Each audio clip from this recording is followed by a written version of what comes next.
And away we go. It is the Nightcap, brought to you by Galactic Fried Chicken, right here on BearcatJournal.com, www.galacticfriedchicken.com. Go to the website. They will get you taken care of. Delivery, pretty much anywhere inside the 275 loop, or you can head down to Dayton, Kentucky, down to Pump It Up, and save yourself 15% off of your order. Get you some tendies. I'm a huge fan of the chicken dunkers, which are just like chicken tenders cut into smaller pieces. I'm a big fan of those. But get you some of those. Get you some fried chicken, some fries, some coleslaw, all the good stuff. They will get you taken care of. Like I said, pump it up. Save yourself 15%. Hi, Aaron. Hi, Chad. How are you? You've had a couple hours to woo-saw, rub your ears, sing kumbaya. How you doing? Let's start right there. I hate 1:00 games. I hate games when the sun's out at this point. I want, win or lose, to just be able to go to bed shortly thereafter. I don't want to dwell on a loss. I don't want to dwell on a win. I just want to be able to go to bed shortly thereafter. Yeah. Yeah. It's I don't mind it. Like I kind of like 1:00 games. Mainly because I have, as you know, I have a problem winding down. Yeah, so if we get done at like 1, if we get done at 1, you might be able to go to bed. I'm up until 3. Like I can't, I don't wind down easily. Well, selfishly, I want the games to be later when I don't have a kid I'm trying to get down for a nap or running around or any of those things, where I can watch pressers and not have to worry about what's for dinner. Yeah, I feel you. That's, I mean, we could have gone live at like 5:30, but I had to feed Kelsey. You've got a whole litter running around. So yeah, it's not easy. But well, UC falls 69-65 to Oklahoma. Another one that was close. I have lots of thoughts. I'm sure you do too. We will start with you. Have at it. Overall, Aaron's notes. What are you looking at?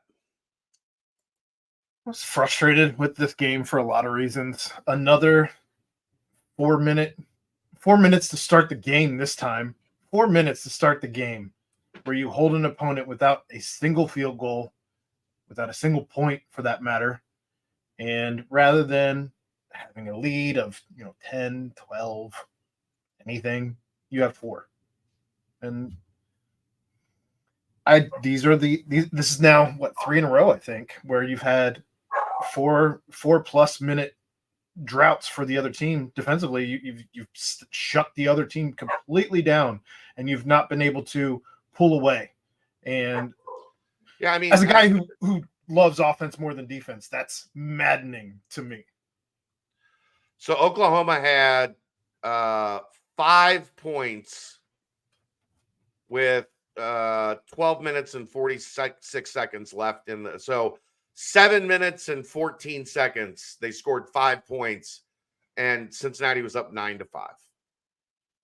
You in this league, you just can't. Like, there are going to be ebbs and flows, and you cannot do this with the opponent. What happened in the beginning of the second half, Aaron? Cincinnati hit a lull, right? Mm-hmm. And Oklahoma took advantage, and they were up by 7, 8, whatever it was, like 6, 7, 8 points.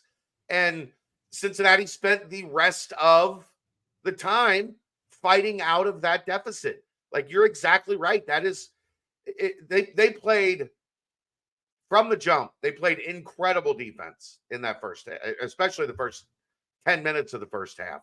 But for most of the first half, they played really, really well defensively, and they didn't do enough to capitalize on It's, Oklahoma's a top 20 defense. Cincinnati's around a top 20 defense. Like, when you're playing against the top 20 defense, of course it's going to be more difficult to score. Sure. But you've got to find a way to be up more than 9-5 when they've got 5 points, 7+ minutes into the game. And I guess that's where the old school guy in me wants to see them get it down low to Vic and try and take advantage of some of those matchups, or try and take a higher percentage shot. It's not that they weren't getting good looks from three. With their shot selection, they got. I know. I know there were plenty of open threes, but right now nobody really outside of Simas today, and it took him even. I think he was one of his first 4. But just try and find ways to score points. I'd rather them take it and get 2 and 2 and 2 and 2 than to get 0 and 0 and 0 and 0. Yeah, I mean, they had a couple shots at the rim in that segment as well, but Simas started cold. You're right. John missed a 3 in that segment. But I mean, you're still, if you're getting clean looks, like that's my take on this. Like they've got to do a better job. In this league, you're not going to get a lot of clean looks. You cannot be bad on them. I don't think Aziz should have a green light to shoot a 3-pointer unless the team is up double digits at any point the rest of the entire season. He took 1, and he's 1 for his last 2, Aaron. Let's worry about the shit that matters. I mean, it was at a point in the game where you didn't need to shoot a 3, though. Ever. Sure. Okay. But there's much bigger problems than Aziz missed a 3. That's what some of my takeaways were. I know. I'm just saying. Like, there's other. That's not something to like. He took 1. If he took 3, I would be like, yeah. Like, what are we doing? Well, they walked away from him, and he was standing there wide open. If he took 3, I would hope he would have been taken out of the game. But I don't know. I mean, at the end of the day, I know you've been battling with people online most of the evening. But between the 3, I'm still not sure which is the worst of the statistics. They're all bad. Right. Under 40 from the field at 38.6, just above 25% at 26.9 from behind the arc, and free throws have been abysmal, especially in these close games. I mean, they were 10 points higher today than they had been the past 2 games, 2 losses. I stand by that word, abysmal. Here's the thing, and like, I think people just latch onto something, and they can't let it go. Yeah, is the free throw shooting bad? Yes, it has been bad. Well, when you know what, when the other teams are shooting at historic clips against you in the same close games, I mean, nobody misses. God. The problem is that they're not a great shooting team to begin with, right? Like we are establishing that. But without CJ, they're not a great shooting team. You know what great shooting teams, they're bad shooting teams do, or average, which is more of what they are. They're average, although in Big 12 play, it's below average. They don't shoot free throws well either. They're not good shooters. They're not guys that you just, okay, that guy's going to go up and knock down 84% from the free throw line.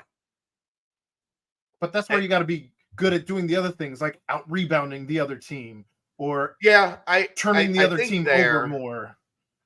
I always laugh at like the ebbs and flows of a season, because you know what happens is going into the TCU game, they were number 1 in the country. Look, let me finish. They're number 1 in the country in defensive rebound. So you know what the other team circles? And you know what the coach is hammering in practice all week? It's the number 1 rebounding team in the country. And then they're ready for it. And I didn't think UC was ready in either of those games for the scrap, the fight that TCU and Oklahoma showed on the glass. Because guess what? You had put yourself in a position where, like, that was circled, starred, like highlighted on the scouting report. It's one of the main things that every team is going to talk about now is how great you are on the glass, and the other team's going to come in looking to kick your ass. You got to be dukes up, ready for that fight every night. And TCU, especially down the stretch, they weren't. Now they managed to pull out a win. But Oklahoma, again, Oklahoma was more aggressive, more physical on the glass. And I think it caught UC flat-footed a couple more often than not. You got to know. You got to know these teams are coming in to take that away from you. Because you know what coaches are doing, Aaron? They're looking at, they're sitting there and they're going, well, this team's shooting like crap from the floor. They're not a good three-point shooting team. They're not a good free throw shooting team. How are they hanging around? What do we have to do to take away what they've been good at, what they're accomplishing? Right now, that's rebounding. And TCU and Oklahoma have done a much better job rebounding than Cincinnati has these last two games. They better get back in the lab and figure it out quick. My last real takeaway here is I don't think this team was overly aggressive today. I don't even know that they were moderately aggressive today. I thought that they settled for the open looks, but I don't think that you had a guy like what's his name? Jalen Moore had 3 fouls at the half, and instead of continuing to go at him, and he's arguably their best player. I don't know if I'd agree with that, but he's very. He was good. coming off a really good game anyway. Yeah. 16 points in his last game. He's good. He's good. I don't know that I'd argue he's a very important piece for them. Shit, Aaron.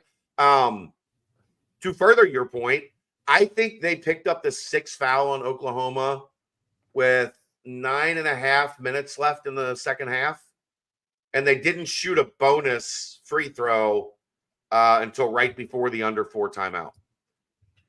I just would have liked to see them get more aggressive. And I know it's no secret that I like the 2 more than I like the 3, but it's still, when you're trying to get the other team. You still brag, knowing how wrong you are. I can't believe you still brag about that. When I'm not bragging, I'm just saying it's a fact. But you could have potentially tried to get them in more foul trouble, and the refs. No. The refs were calling some weird shit today. They weren't calling the stuff that looked actually aggressive, but they were calling the ticky-tacky shit. I couldn't make heads or tails out of any of it. I didn't know what was going on, but it was, I don't know, it was a strange game. 1 o'clock tip-off. I'm blaming it on the 1 o'clock tip-off. But yeah, that's the thing, Aaron. When you get to that 7th foul, you're doing that so that you have that advantage the rest of the way, because I think at the under 4, UC only had 3 or 4 fouls called on them. So that, you know what else that stretch does, Aaron? If you pick up a couple more fouls on them from when they got the 6th at, I think 9, there was 9 something left in the game when they got their 6th. They didn't get their 7th on Oklahoma until right before the final media stop. So 5.5 minutes. If you pick up another foul or 2 there, you're a lot closer to the double bonus, which means you get to shoot 2, even if you miss the first one. Which we know, making the first one, it's not a sure thing with this team. You're probably going to miss one of the 2. That's I think statistically where we're at right now, or at least 2 of every 3. Big 12 Saturday at 1, greater than AAC Sunday at 2. Yes, you're right. Yes, Josh, you are correct.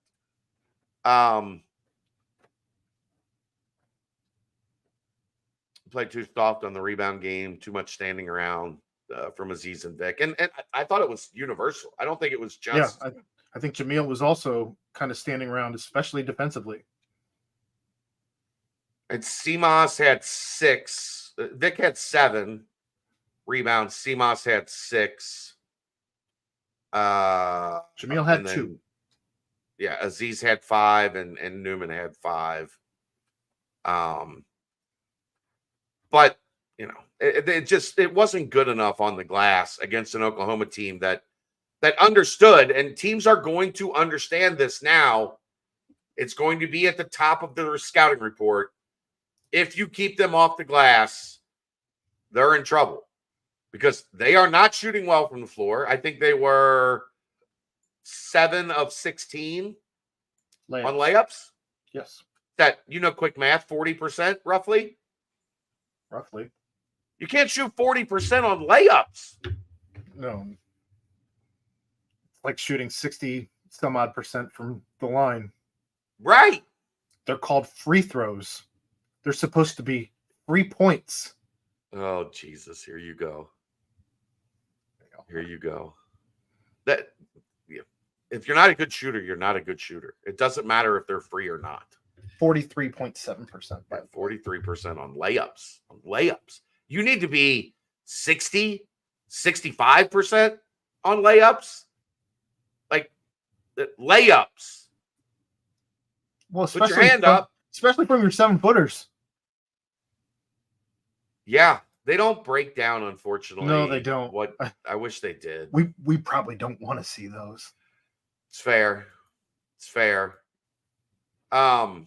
You think this crowd is tough on the guys right now? You start telling them who's missing their layups. Whoa. But the bench suffers again. Let's see. Oklahoma had more total rebounds, more defensive rebounds, more offensive rebounds, more second chance points, more bench points, more points in the paint. That's a lot of mores. More steals. Oh, listen. No. Here's another one. More steals, sorry. Oklahoma had 10 turnovers. Cincinnati only had 8. Mm-hmm. Oklahoma had 10 points off turnovers. Cincinnati only had 5. Not great. So this team is not doing enough to take advantage of plus situations, free throws, open looks, like clean open looks. Defensive stops, like converting after a stop. Converting second chance points, converting points off turnovers. They're just in this weird spot right now where they're playing their ass off. Mm-hmm. Like they are playing so hard. Look at what happened to TCU today, not playing hard at Iowa State. Smoked.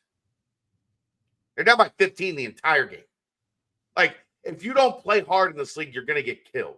So it's not a matter. What? There were certainly some weird upsets today in the Big 12. That's a different show, though. Of course. I'm going to be on the road. Like, I will try to do one tomorrow night when I get to Kansas City. Of course.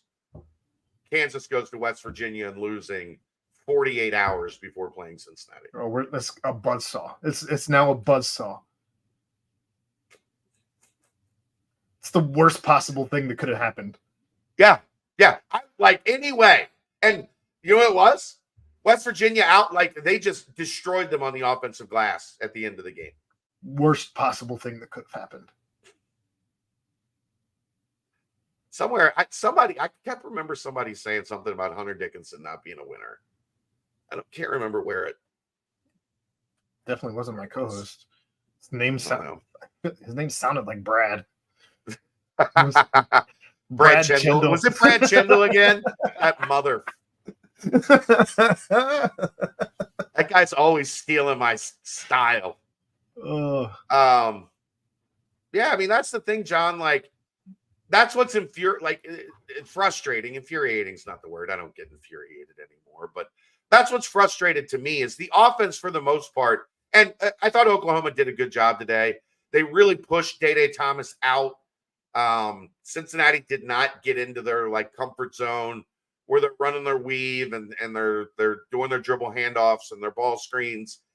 Because Oklahoma had them, out to 28 feet when they were trying to initiate offense. So you give Oklahoma some credit there, but when they were able to execute offense, it worked and they got good looks and they just didn't convert.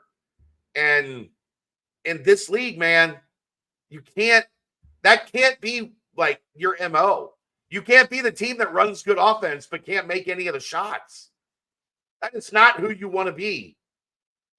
No, that's not a good look. I mean, it's almost as bad as being the team that plays really great defense but can't capitalize on it in whether it's 4, 5, 6 minutes straight. Yeah. And honestly, Aaron, with some of the way that things have been going, it's impressive that they've even been in these games to the wire. I don't disagree. And I feel like that's the difference between going from a team in its first year figuring things out in the Big 12 to being Sure. a really good factor team in this conference. I feel like we're still one step away from being a dangerous team. I don't think anybody's looking at this team right now as a dangerous team. I think you're looking at this team as a team that can pull off the upset. No, you know what they are? They are the dreaded, the least favorite thing you want to be, Aaron. They're the team nobody wants to play. Yeah, you never want to be that team. It's never good for that. That team is like, well, they should lose most of the time, but they can win. You never want to be the team nobody wants to play. Yeah. We've been saying we want to see Day Day and Jizzle together for what, a month and a half? Weeks. But on that same thought, was today the first time that Aziz and Jamil have played together?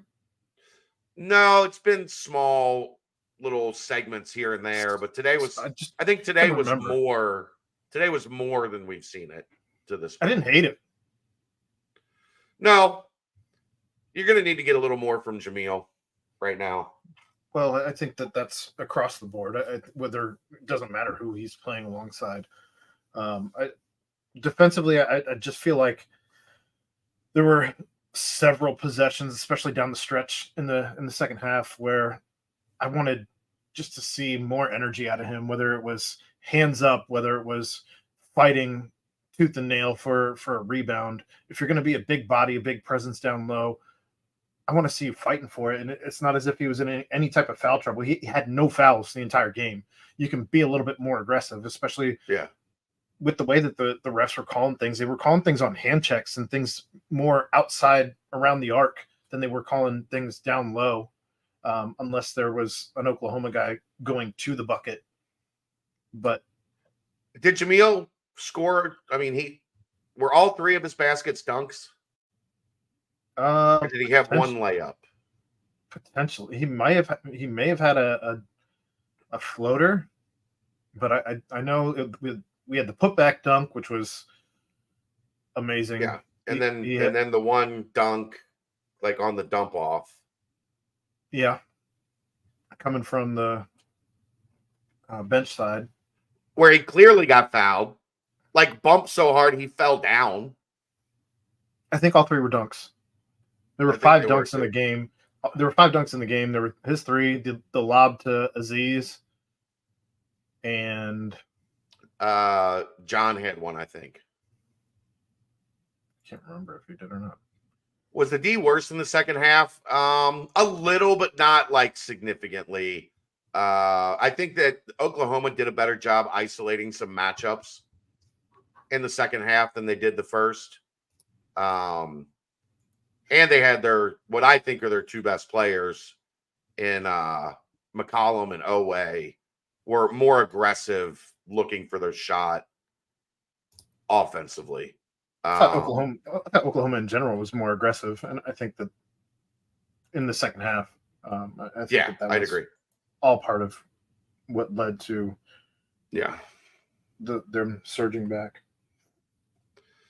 Yeah, I mean, that's what we talked about earlier, Top G, is this team had a chance to be up 15-5, at the second media stop, and it was 9-6 or whatever. Like, just not enough, not enough. And frustrating again, because like we said, the offense was running pretty well. They were making Oklahoma scramble. They were getting open looks, and they weren't making them. This team has got to make more shots. You're not going to win often in this league if your averages, if your averages are 44% from the floor and 31% from three, winning in this league is going to be really hard. Really hard. You've just got to be better offensively across the board. The bigs, the wings, the guards, you name it. Guys have got to be better offensively. And actually, Aaron, I think those numbers of, I don't know that the game today was included in those numbers when I looked them up. So they might be even worse because they shot considerably worse. All three. Yeah, on all three. Yeah. So it's if this team, that's part of the frustration because it feels like they're so close. But then you look at the numbers and it feels like, oh boy, they're pretty far from being the type of offensive team that can complement the way that they're playing defense for the most part. I mean, you hold Oklahoma to 69. That's not terrible. 1.062 points per possession for Oklahoma, which is around the national average, right at the national average. Like, that's a pretty solid defensive day against a team with dudes that can score. You ran them off the 3-point line. They only took 16 threes, 5 of 16. They shot 31% from three. You held them to 41% from the floor. And you lose by 4. Yeah, we talked about this the other day. Only getting 2 rebounds from Vic in a loss. What was that? Was that TCU? They won. They beat. They no, beat I'm TCU. sorry. It was, who was it? The Baylor. 2 rebounds to Baylor.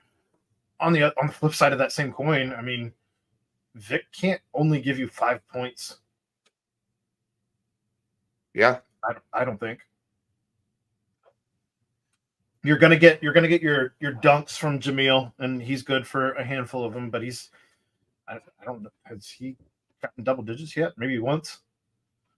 I think once, maybe. Aziz is not an offensive threat. He'll catch some lobs, but he's not banging down low. So that said, your offense from a big needs to come from Vic, and he's got to do more than 5. So, I was just going to keep filling it. I thought you were away from the computer. I'm in the vicinity. All right. The thing that we talked about, like being a plus for this offense, can ultimately be a negative in that, like, Oklahoma knows McCollum is going to get them 10, 12 points a game, even if he has an off night. And nobody has stepped up and really been that for Cincinnati, right, Aaron? What was the number after they had a different leading scorer in each of the first 5 Big 12 games? Okay, that's a cool stat. That's great. But what that tells me is no one's stepping up and being the guy consistently. Like, it can't be, okay, Simas had 17 and John had 14, but Dan had 1 and Vic had 5. Not only did Dan only have 1, but this is what I was talking about, is when we're talking about aggression. Dan only had 3 shots total. He wasn't doing anything baseline like he normally does. Some of the layups he was getting, I can't say some. He only had 3. No, he had 3 shots and two of them were threes. Yeah. And the other one was a weird layup, just that was nowhere. If it goes in, great, but it wasn't a high percentage shot. It was one of those circus shots that we were upset with Micah for taking. It was just from a different angle. It wasn't straight ahead. It was baseline. Yeah. Top G, this is where it gets a little like the math starts getting tough, right? They've lost 2 home games.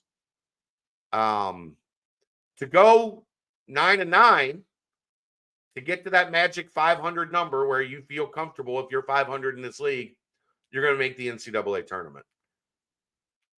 They've made up one. Now they've got to make up another because they lost today. So you have to go steal another one. And the odds aren't great that you're going to go 6-0 at home the rest of the way.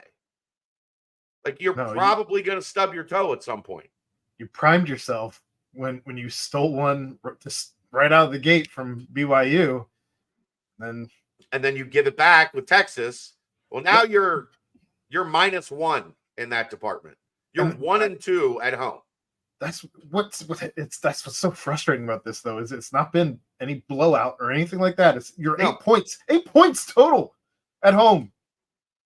Yeah. Well, or in their last 3, whatever it is, whatever the stat is. Yeah. I mean, I think they're still positive. The scoring differential is still positive on the through the 5 games because they had the 11-point win at BYU. Nuts. And then you lose by 1, you lose by 3, you lose by 4. And what did they beat TCU by? 3? 4? Whatever. You get the point. They have a positive score differential in conference, and they're 2-3. If they steal one Monday night, this fan base's heads will blow off. They won by 4 against TCU. So they're +7. They're +7. And they're 2-3 in the conference. What was the number? Bill Self wins wins like 94% of the games at Allen Fieldhouse. I thought you were going to say after a loss, and that wouldn't surprise me either. No, just in his career at home, which he's been there for a long time. That guy sucks, though. That guy sucks. His teams are good. Yeah, I don't know how people like him sleep at night.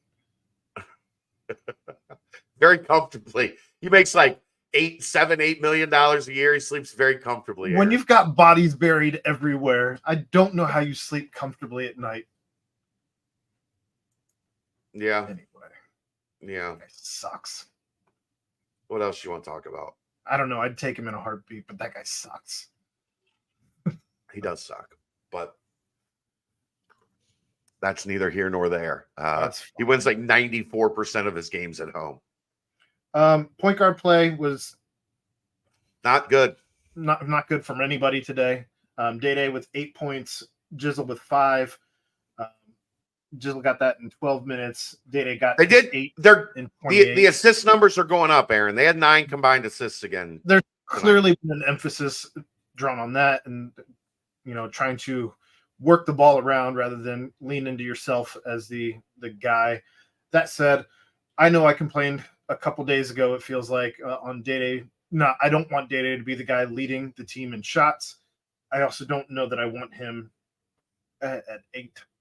I'd like to see a little bit more aggression, just some happy medium. You can't have it both ways. Sure, I can't. I don't want him having 17. You can't have it both ways. I don't want him having 17, but I don't want him having 8. I think that's okay. If you're gonna try and be the guy, it's the same. I don't want Dan only having 3. I never want Dan to have 3 shots, especially two of them are threes. Dan, you gotta. That's when I say be more aggressive. I mean Dan specifically needs to be more aggressive. I also don't like I was happy he was knocking down shots after he got out of his funk in the first half of the first half. But Seamoss with his Kobe Bryant line of 5 for 14. He's got to be. He took too many threes, I thought. Took one from the logo. Yeah, I didn't. I mean, that one also like in and out. It was also like maybe 15 still on. When he missed. There was still like 15 on the shot clock. You didn't have to take that shot. No, sure you're wide open. It's because you're at the logo.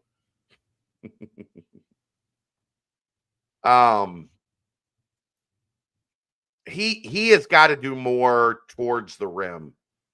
I mean, he was 1 of 2 from 2. 1 of 2 inside the 3-point line.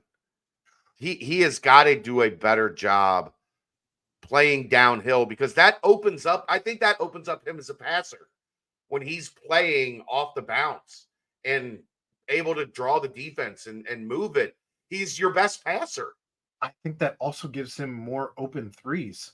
If they're looking for you to drive, you're probably not going to have the hand in your face. If you're shooting it behind the arc 12 of the 14 times that you're shooting the ball, you're probably going to have a hand in your face. Yeah. I think there is some undue pressure on him with CJ out, because let's face it, they don't really have any other shooters besides those two. Like these guys can shoot, right? I'm starting to wonder about him. John has been, well, that's what happens when you take 12. I understand, but it's fair criticism. Yeah, but Oklahoma was daring them to hit the kick out 3. They just couldn't make any of them. They took all of them. All of them. Yeah. A lot of threes. I mean, what was the overall? 26 of 57. Yeah, is more than you would like for this team. I don't like that being up in the pushing up towards 50% of your shots coming from 3.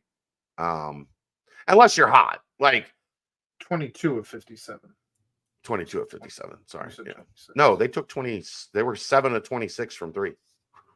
7 of 26, yes. What are you They talking about? took 26 threes on 57 shots. Ah, gotcha. Okay. That makes sense. So that number, that percentage, that ratio is a little much, especially when you're not shooting them well. Again, if you're hitting and you go 11 for 26, bomb that shit. I'll take the heat checks all day if you're hitting. But when you hit 1 and then you step out to the logo for a heat check and it took you 4 to get the 1, what do you do? He did take a 1-make heat check. Keegan and I actually can say that. We're taking so heat did checks the broadcast. after 1 make? The broadcast said the same exact thing. Oh, we're firing heat checks after you make the first one? Come on, man. Yeah. What could the coaches have done better to get the win? Have them a little bit more ready for the war that's coming at them on the glass.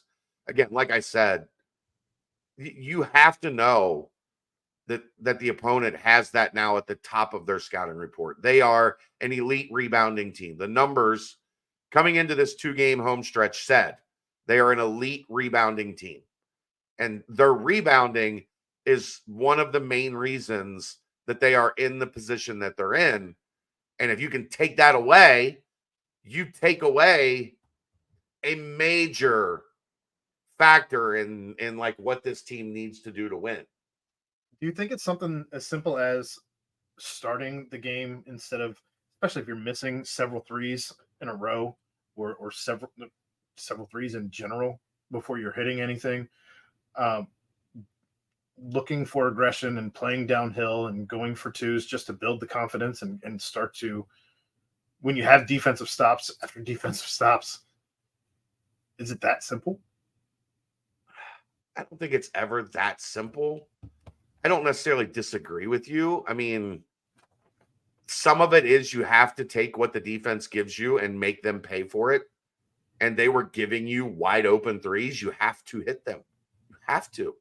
Like you're in college. It's one, like if you're taking hand in your face, contested threes, or you're taking threes out of rhythm, you're taking threes early in the shot clock, without your rebounding set or without your offense in position. Yeah, I get like, okay, less threes.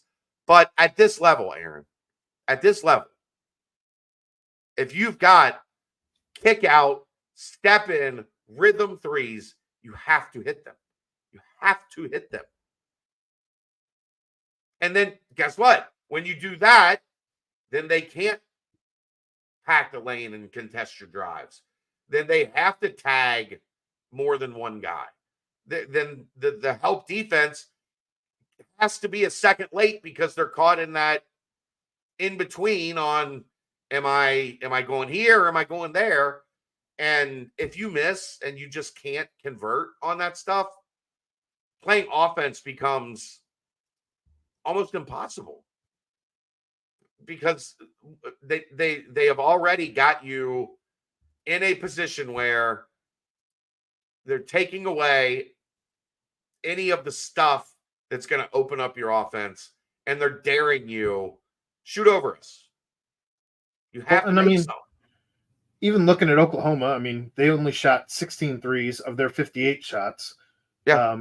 And they only had 2 more points via free throw than Cincinnati.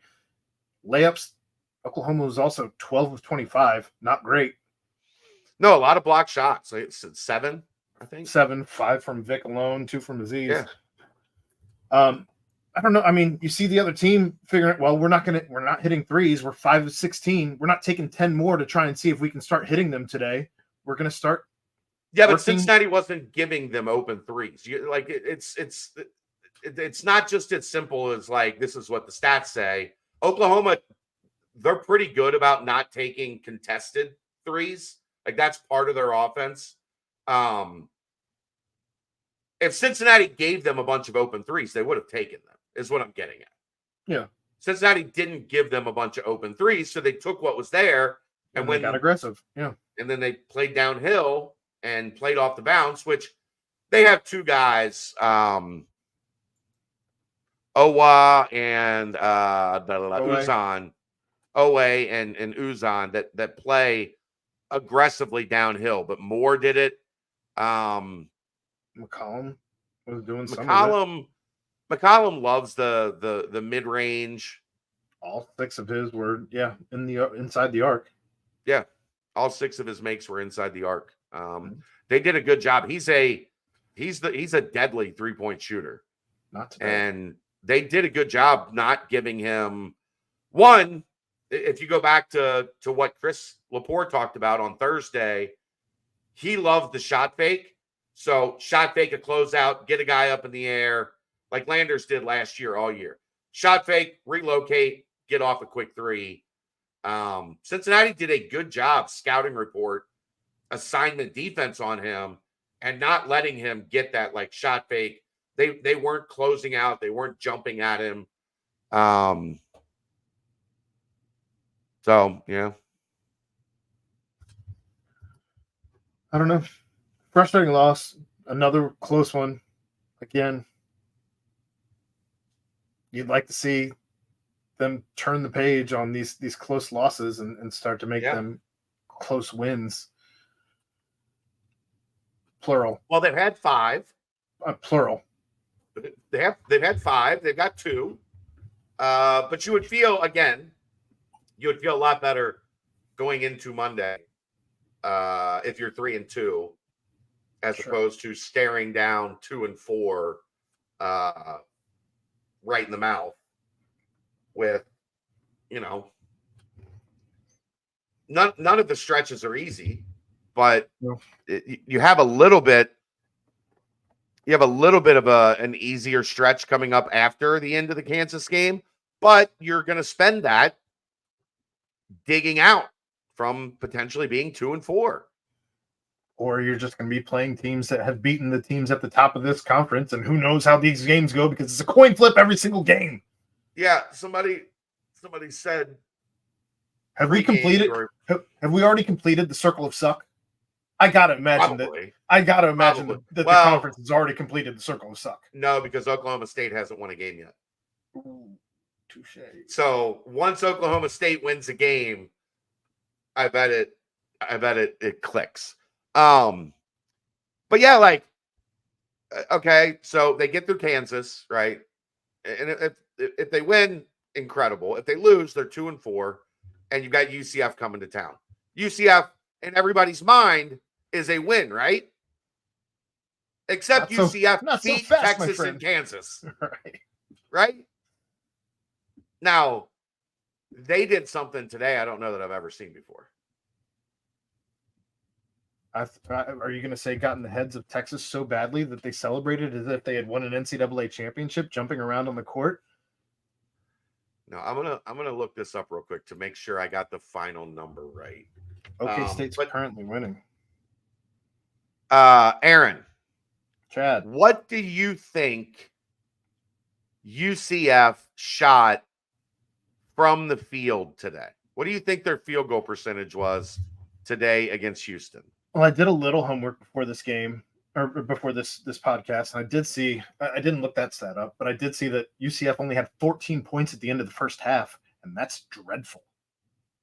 That's like high school sports. If I were to tell you a team shot X percent for the game, what would make you think, holy shit, that's terrible? Well, considering I think 38.6 is terrible. For me to say holy shit before that, that's terrible. It would have to be under 20 for the game.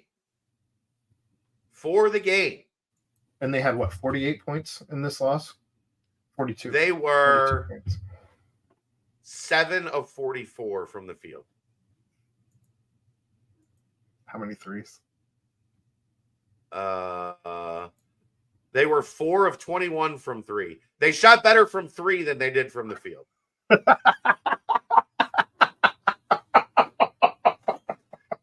And they shot 19% from 3. Oh my God, that's awful. 15.9% from the field. What was the first? Do you have the first half stats? I don't. 14 points. 14 points in the first half.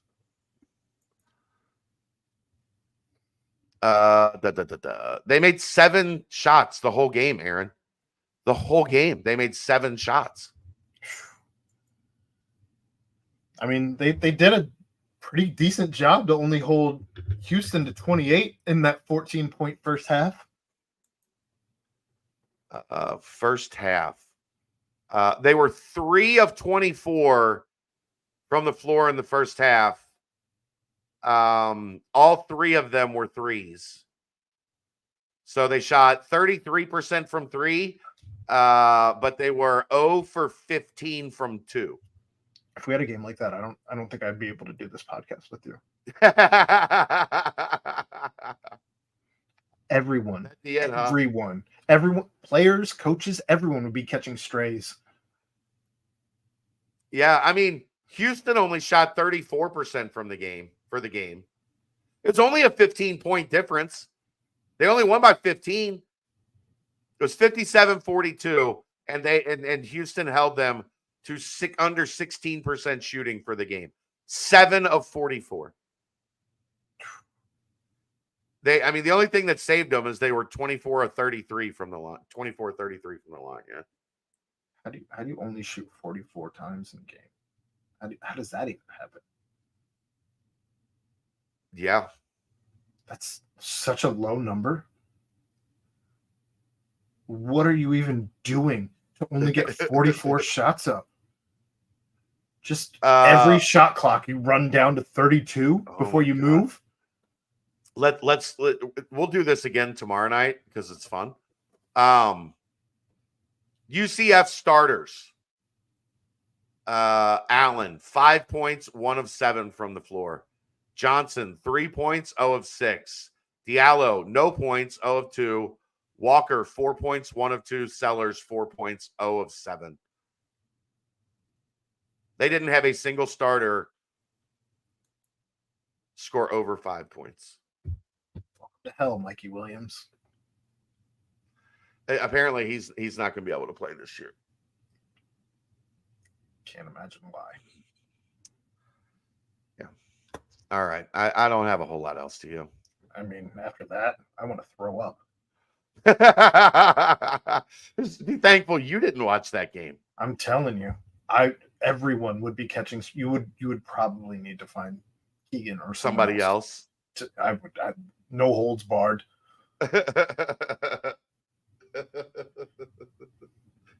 Houston's defense is good, but I would be the epitome of this side of you see fan Twitter that you hate. Fire this guy, fire that guy, fire all of them. Is there anybody on the coach's bench that can do anything? I might have to fire Aaron after that game. It would probably not be good for your relationship with the coaches. 7 for 44. Hire Chris Lepore for head coach.